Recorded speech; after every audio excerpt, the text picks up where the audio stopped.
Well, so now that I traded you. I was about to say, it's obvious you're a New York fan of some kind. Well, we won't go there. But listen, I hear you're a fan of the WWF. Is that right?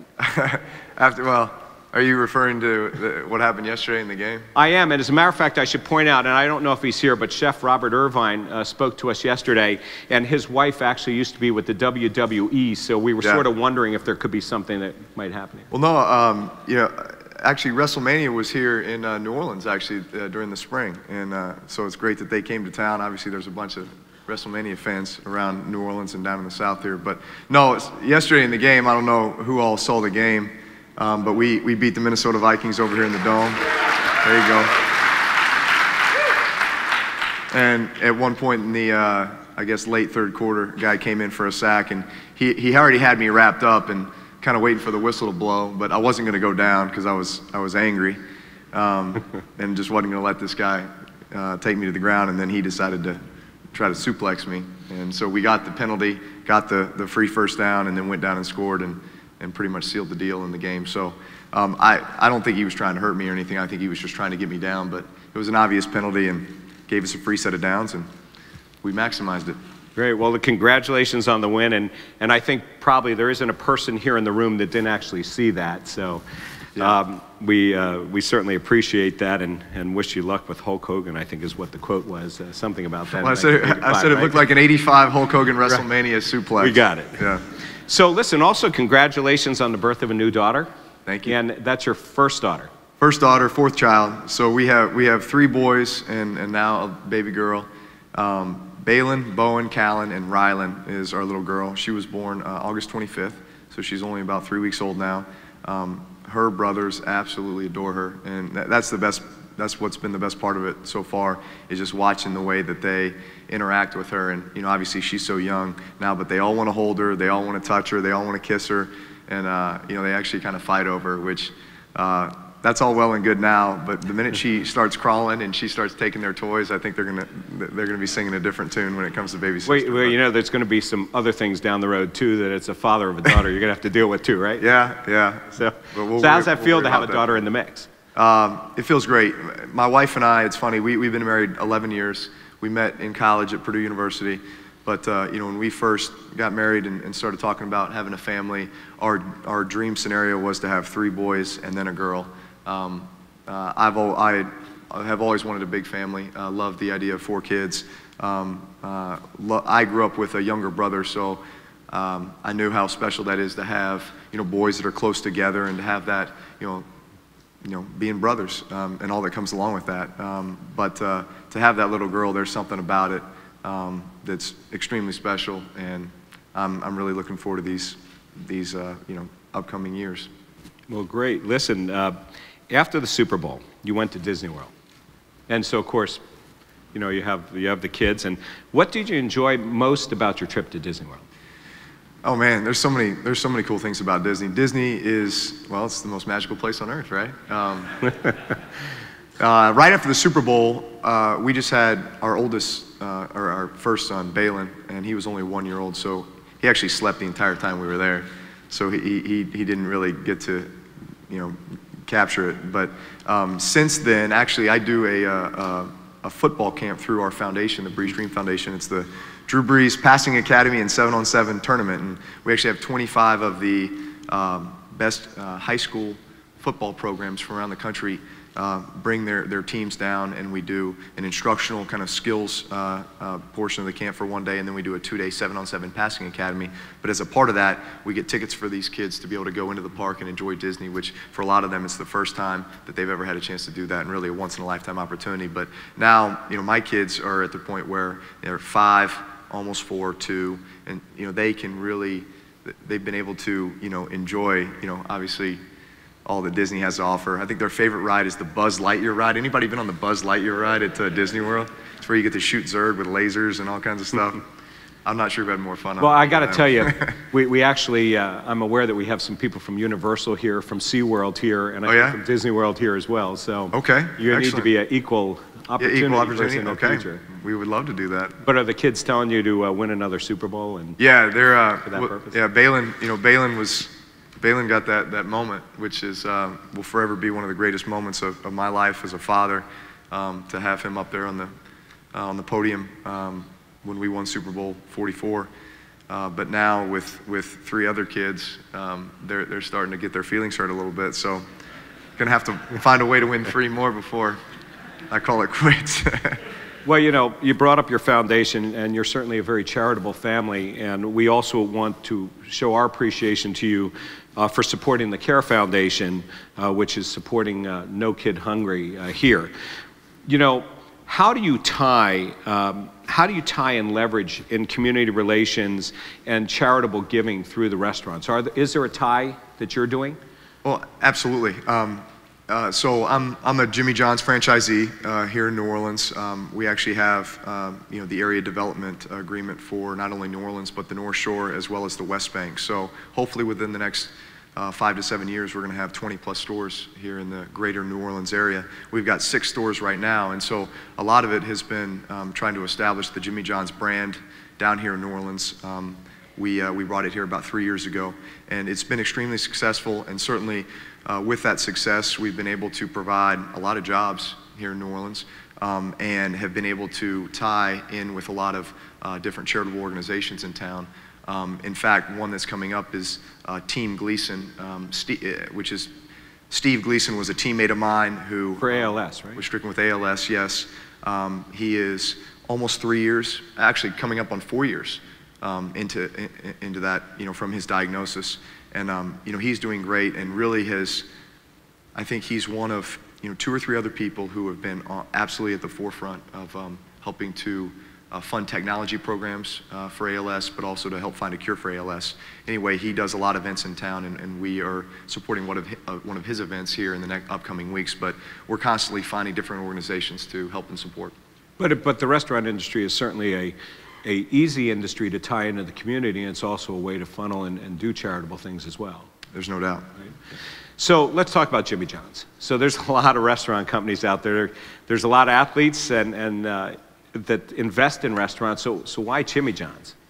I think before you do anything, you need to make sure you love the product, and you have to love the brand.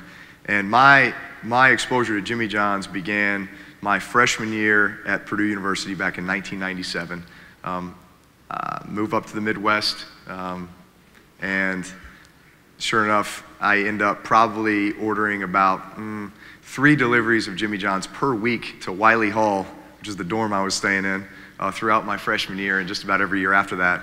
But I know that I believe actually Purdue University was maybe the 5th store throughout the Jimmy John's franchise as far as making it to Purdue. Obviously it started in Charleston, Illinois back in 1983 and made its way to Purdue very quickly.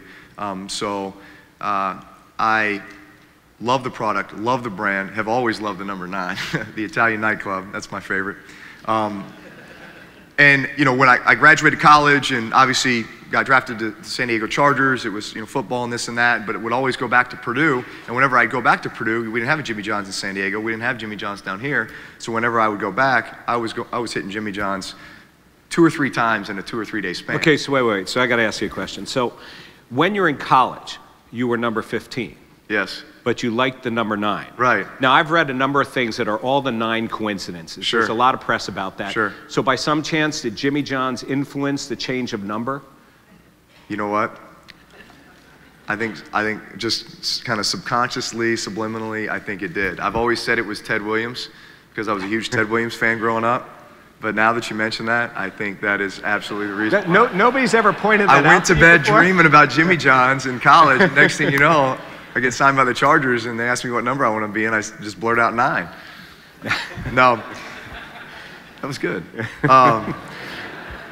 But so I can make up for the trade, right? Yes, exactly, exactly. Long story short, about 5 years ago, I'm back at Purdue, and I'm sitting there eating Jimmy John's, and I'm like, that's it. We have to have this down in New Orleans, and I'm going to be the one to bring it there. And so it just happened to be that a friend of mine is Carl Bergler, who's the VP of Operations with Jimmy John's.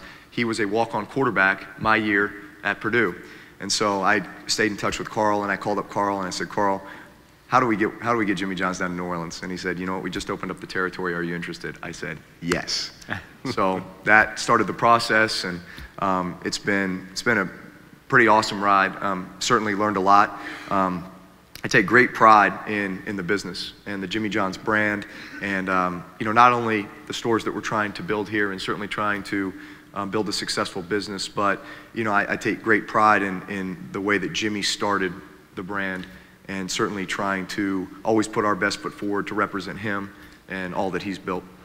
Now, the number 9 I mean, you can tell us because we'll keep a secret here, but the number 9, is it still your favorite sandwich? Yes, it is. No question. Okay, so how fast can you make one?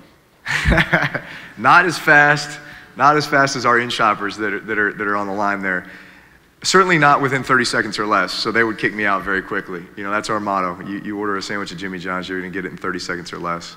If you order a delivery, it's gonna be out the door in 4 minutes, and it's gonna be to you probably 15 minutes or less. I happen to live within the delivery range of one of our Jimmy John's, just by coincidence. I don't know how it ended up where it did, and my house was in the delivery range, but they get to us in about 12 minutes. Well, so I was reading that when you go into a store, you actually like to do deliveries. Is that right? Yeah, so just something fun, and obviously as we're trying to build the brand, and plus I like to do things like that just to kind of get the employees excited. If I'm in the neighborhood, I'll call up the manager or the area manager at the store and say, hey, I'm coming in, I'm gonna grab a number 9 to go, but give me the next delivery order out the door, and I'll go deliver it. Yeah, but I actually hear it's worse than that.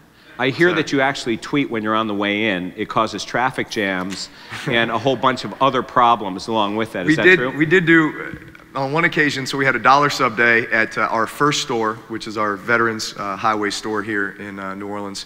And I did tweet, it was dollar sub day. I said, hey, I'm gonna come by this afternoon, and just say hey to everybody. And when I got there, there was at least a couple hundred people literally standing in front of the store. And it's a drive-through, but it's only about 4 cars can pile up in the drive-through, and so that's being blocked and everything. So it ended up kind of working against us, unfortunately. But so you didn't do that twice? I got to take pictures with a lot of fans and high-five a lot of people. So at the end of the day, it was all good. But no, I like to do that kind of stuff because, like I said, I think it's obviously great as we're trying to build our brand, build our business. I like to just kind of just be spur of the moment, do something for a fan. I think my best delivery was I walked into an office with 6 ladies kind of in the receptionist's office, and they order from Jimmy John's once a week, and so they were all, they were over the moon that I was delivering them sandwiches. So I've heard you're not very competitive, and there was a company record for the most sandwiches delivered in 4 hours that you were going for. Did you break that record? Well, I can tell you this. I don't think we did. I think we fell a little bit short, but at one point we had one of the best sales weeks. Our opening week, or maybe it was our second or third week at the veteran store, our first store, ended up breaking a record for best 1 week opening that a Jimmy John's had ever had. So yes, I love to compete, love to win, love to be the best. But obviously there's a lot of great franchises out there that we're competing with too. Well, we spent a bit of time talking about leadership, and clearly, you are a leader. And, our industry always faces high turnover, but you also face turnover in your other businesses as well. Yeah. So, how do you work on the field, and how do you deal with turnover as it happens on the fly? Yeah.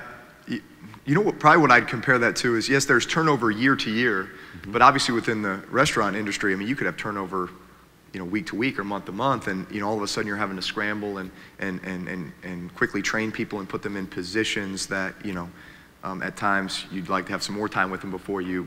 But at the end of the day, I would probably equate that to all of a sudden maybe you have a few injuries on your team, and all of a sudden somebody's having to play a significant role that they haven't had a chance to do that yet. Right. And so you quickly have to get them up to speed. I think at the end of the day, one of the best attributes of a leader is putting your employees, putting your teammates in the best position to succeed by utilizing their strengths. Find what they're good at, find what their strengths are, find what they enjoy doing, and try to steer them more in that direction as far as what they can do, what they're comfortable with, and what they're going to be good at. And then over time, you can help teach them, obviously the other things that might come with the job or might come with the position on the football field. But I think your job as a leader is to put them in the best position to succeed by utilizing their strengths in that direction. So have you taken these lessons from your coaches and your teammates and been able to apply that in the restaurant industry? Or are there lessons that you actually learned in the restaurant industry that you took back and applied elsewhere? You know what, I'd say those carry over in both. You know, one thing I write down at the start of every year, and really the start of every week now during the season, you know, I'll write down goals or things I want to improve on, I want to work on. And one of the things that I've written down quite a few times is, just as a leader, hey, you know, pull a young guy aside this week that maybe he thinks that you don't see what he's doing or the strides that he's making or the improvements, and just let him know, you know, that you notice that he's doing a great job, to keep up the good work. You know, can I help you in any way? Whatever it is. At the end of the day, it's showing your employees or your teammates that you care about them. And I think that is maybe the greatest attribute of a leader, is making sure that you show your employees that you care about them. And this Minnesota game yesterday was our first home game of the year, and I called up our operators about 2 weeks ago, and I said, hey, is there any employees that, you know, you'd like to reward with something, you know, that they've kind of gone above and beyond, and maybe you just haven't been able to really let them know that or shown them that kind of appreciation yet? And they said, yes, absolutely. You know, we had a manager who unfortunately we had to fire, and these people really picked up the slack and have done a great job, and we'd really like to do something for them. I said, all right, you think they'd enjoy going to the game? Yes, absolutely. So got them 8 tickets to the game, and he said they had the time of their life yesterday. So just little things like that where you can let somebody know that, hey, you know what, I notice you're doing a great job, keep up the good work, and we appreciate you. Is there an employee story that also whose life, you know, has touched yours? This is unbelievable, and I didn't know this until this off season a couple months ago when we were in one of our ops meetings. So we have monthly, or every period we have an ops meeting, and just to go over obviously the financials and just some of the things that have come up. And one of our managers from one of our highest grossing stores, one of our most successful and busiest stores, crazy stores, like the stuff this guy has to deal with all the time, he's done a marvelous job. But they were just going around the room talking about how they got interested in Jimmy John's, or how they decided to put in an application to work for Jimmy John's. And he said that he was sitting around doing nothing, you know, fresh out of college, and his mom said, hey, Drew Brees is opening up a Jimmy John's here in town. Why don't you go work for him? And he said, I love Drew Brees. Okay. So that's how he started working at Jimmy John's, and that's how now he is one of our best managers. And he also said, yeah, and I saw you tweet about it. You know, hey, look, you know, you can apply here. So I was like, all right, that's the motivation I needed. So those little things like that, when you think that nobody's watching or nobody's listening, you know, they are. And you know, thankful obviously to have, you know, gained a great employee, a guy who's, you know, on the fast track to becoming an area manager and to do great things for our organization down here. Well, you know, so again, back to the competition. So the IT directors from both Jimmy John's and Papa John's happen to be here in the audience. And so we're sort of wondering whether you and Peyton Manning actually compare notes. No, we have not. They're laughing about that behind stage. I heard that. I know. No. We have not compared notes. You know, I'd be interested to kind of hear his take on, you know, his involvement and, you know, how things are going. But well, there are so many investments that are made by professional athletes in different restaurant franchises and things. You're obviously, so you put the sandwich first, the franchise second, and they came together and you brought it here to New Orleans. You know, there's clearly that connection, and hopefully everybody feels as passionately about a brand, you know, as you do. And so it'd be interesting to get you all in a room, yeah, and sit around and talk about, you know, is that passion there? You know, was it just an investment? Do they see it the same way? But also sharing the notes. I think the unique thing about my involvement with Jimmy John's and having the franchises that we have down here is that, you know, I didn't do it just because I wanted to put money in something and just, you know, kind of push it off to the side and said, hey, you know, somebody else take care of it. I mean, this is something that I really love. I really enjoy. You know, every night I'm pulling up, you know, our reports from every store. You know, taking a look at, hey, where are we in labor? Where are we in COGS? how was the day, how are the hourly sales, you know, around lunchtime, here, there, how was delivery. You're an active owner. Yeah, I would have a real hard time, you know, doing something like that and not having involvement, not feeling, I mean, I really only want to do things like that if I know that I have the opportunity to make a difference and have input. And certainly it's been a great experience for me. I feel like I've learned a tremendous amount about the industry, not only QSRs, but also just the restaurant industry in general, about, you know, the challenges that come along with it. You know, but it's been, man, it's been a tremendous journey thus far, and hopefully we've got a lot of success ahead. So how do you handle it? I mean, you know, digital dashboards and being able to take a look at numbers on a daily basis or even hourly basis is something that's key in the industry. If you see something you don't like, or you know, how do you react to that? How do you handle it? Well, yeah, I'll immediately shoot a question, you know, to maybe one of our operators or area managers, just to kind of get a feeling for, hey, why are these numbers showing this, or why the decline here, or hey, you know, great couple weeks, you know, what do you attribute it to? Just so you're always staying on top of what's happening with your stores. Did you have to go through a training period like most franchisees do to actually learn the business? And we've actually been up to Champaign, Illinois, a few times, which is where Jimmy John's headquarters are now, to you know, sit down with Jimmy, you know, when we first were going through the process. And he's a wild man, so I bet that's quite a sit down. Oh, it's awesome. but listen, I mean, you talk about, I mean, this guy's the founder. I mean, at one point, this guy was the only employee in his only Jimmy John's store. He said he had a couple other employees that wouldn't show up on time. They didn't do things right, so he had to fire them all. So he was the only employee left. So who coaches who? Do you coach him, or does he coach Oh, you? he's coaching me. He's coaching me. He's a wealth of knowledge and information, and obviously it's interesting to hear. I guess the steps that he's taken, some of the experiments. You know, some went great, others did not. You know, but just kind of that journey that he's been on since 1983 to kind of build up the franchise to what it is now. Now, are you an active franchisee as it comes to working with the other franchisees? You know what? Yes, Jimmy John's does every other year. Does a big convention where they bring all the franchisees in, and obviously similar to this, you know, you compare notes and you go through a lot of information. I'm part of an ownership group that owns the franchises here, so a member of our ownership group, who I'm very close to, went to the convention this year and came back with a ton of information, a ton of relationships that he had made with other franchisees, some of the biggest ones in the country. We stayed in contact with them by email and by phone, and ended up comparing notes in a lot of ways, and it helped improve our business by, I'd say, 15 to 20% at the end of the day, just by comparing notes with the way that, you know, some of these other franchisees were running their businesses. So certainly that type of you know, connection is extremely valuable. No, I'm going to guess that mystery shopping for you is probably a hard thing to do, especially around here. Mystery shopping, for you to go visit your competitors. Okay. But do you go visit your competitors? Yes, yes. Now, how's that work? Well, maybe this is bad. Well, maybe this is bad, but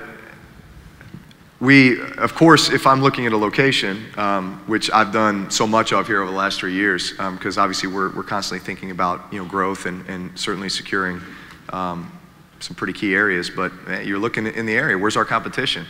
And I'm going to walk in those stores, and I might sit there for an hour or so and see what kind of business rolls through during the peak lunch hour.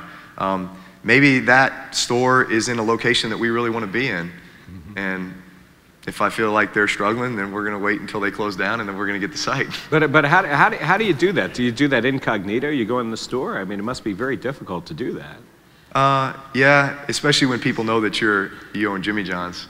They know that you're not coming in there to buy anything. or they try to trick you into getting something, take that picture and say, look where he's eating, right? Right. No, but I mean, I don't hide it. You know, it's not like I come in with, you know, a ski mask and, well, that might really give them the wrong idea. With a hat on, and sunglasses, trying to disguise myself. No, I mean, I don't. I mean, at the end of the day, it's exciting for me. It's fun. You know, I enjoy going, looking at different sites. At the end of the day, it helps me learn a lot about our city as well. Now, you could use your family actually to do that for you. Are they out scouting sites and things as well? You know what? I talk to my wife about it all the time. So she has on a few occasions kind of driven through an area and said, you know what? That'd be a nice place to have one of the Jimmy John stores. And I said, all right, well, go check it out. And is she a number 9 fan as well? You know what? She is. She's totally tuna fan. That's the number 3. Our boys just get the Slims. My son Balin just wants cheese on his. That's it. Cheese and bread. At the end of the day, he just really just wants the bread. Do they each get their own jerseys then to say like a number 3? Oh, listen. They've got more Saints jerseys than, I mean, they know just about every player. They will change 5 times on game day into different jerseys. I'm the punter. I'm Thomas Morstead. No, I'm Jimmy Graham. I'm Marcus Colston. It's crazy. So there's a lot, just switching things up a little bit here, you know, there's a lot in the news this week, and well, the last few weeks, the last 3 weeks. And I've been asked a lot of questions about what I was going to ask you about. And I did want to ask you, because you've been out front speaking about domestic abuse. And, you know, you've made a lot of statements about it recently in the press. You know, how do you think it's going to affect the league in the long run? Well, this is what I've said about it. You know, I've been asked a lot of questions, obviously, about Roger Goodell, about Ray Rice, about Adrian Peterson. You know, to watch that Ray Rice video was awful, as it was, I'm sure, for everybody here. And obviously, that's being dealt with. I think what's upsetting for me is, you know, I take great pride in being an NFL player. I take great pride in the opportunity that we have to influence people in a positive way. You know, not be a negative influencer or you know, somebody that, you know, your parents would not want their kids to look up to. So, you know, it's unfortunate we live in a day and age where, you know, from a media standpoint, you know, it's either carnival or crisis, right? And so much is being emphasized on, hey, negative, you know, this is what these few guys have done or are being accused of in the league, whereas there's 2,000 players in the NFL, and here are 4 or 5 guys that, you know, some you know what they've done, some they're being charged for certain things, and you let the legal system play out and you see what ends up being fact. But there's so many guys that are doing great things, doing positive things, and unfortunately that kind of stuff is never talked about. And so That's really sort of the way it is in the press. Well, sure, like I said, carnival or crisis. I mean, they're going to talk about, you know, a team that's winning 15 games in a row, or but they're hoping that they can find something that would be, you know, a crisis situation. And obviously this is bad. There's nothing good about any of these cases. And at the end of the day, you kind of wait and see how this whole thing with Adrian Peterson plays out, and some of these other guys that have been accused of things, or they're appealing or whatever. But I mean, those things are awful. I think at the end of the day, the policies and then the way that those policies are enforced and the investigative process and everything within the NFL, just as the commissioner acknowledged in that press conference the other day, you know, a lot of those things need to be changed and looked at. Professionals need to be brought in. There needs to be a system of checks and balances. I'm confident that all those things will take place. I was a member of the NFLPA executive committee for 6 years. And I just stepped down, actually, but I'm still very involved in the Players Association, and I was a player rep 4 years prior to that. So 10 years of involvement with the PA, part of the negotiations 4 years ago, sitting across the table from the owners in those negotiations for, you know, the better part of 2 years. I feel like I've got a good handle on how that, you know, that relationship is and how that works, but certainly that's something that both sides are going to need to come together and find a better way to you know, fine-tune that process. Right. Well, clearly, you know, your experiences on the field, off the field, in business, you know, also help you to be a leader in those areas, you know, as you're taking this position. And, you know, it goes much beyond the NFL, of course, but people are looking at that. And so I think your comments and statements to the industry and the public, I think, are very important, you know, in that particular area. Just to round us up on the technology side, you clearly are using technology yourself to know what's going on. Yeah. And by the way, whether it is tweeting out things in the last few weeks on different things, or yesterday, whether it's tracking what's going on in your restaurants, I'm just sort of curious, why don't you leave us with what is your personal favorites or your own personal technologies that you use? Well, obviously, the smartphone is the greatest thing ever. I don't know what we would do without it. You kind of wonder what you did without it. The fact that you can just get, I can get information on all 6 of our stores at the end of the day, just right there on my phone. So there's plenty of moments where I've read to my kids, they're lying asleep on me, and I'm just enjoying that moment and just don't want to get up. And then all of a sudden I see the Jimmy John's reports come up and I'm like, you know what, I'll just sit here for another 15 minutes and let my boys sleep on me while I read the Jimmy John's reports for the day. So that's obviously super convenient. But I need to make sure I got that right. So the kids are falling asleep reading the Jimmy John's report? Yeah. No, that's one of my great pleasures is getting home I stay at the facility watching film, prepping for the week, and then rush home to be able to read to them, put them to bed, and then I get my Jimmy John's report shortly thereafter. Great. Well, listen, I want to thank you for joining us today, and just great insights, leadership, and congratulations, on the field, off the field, and in the restaurant business. So thank you so much for joining. Appreciate it.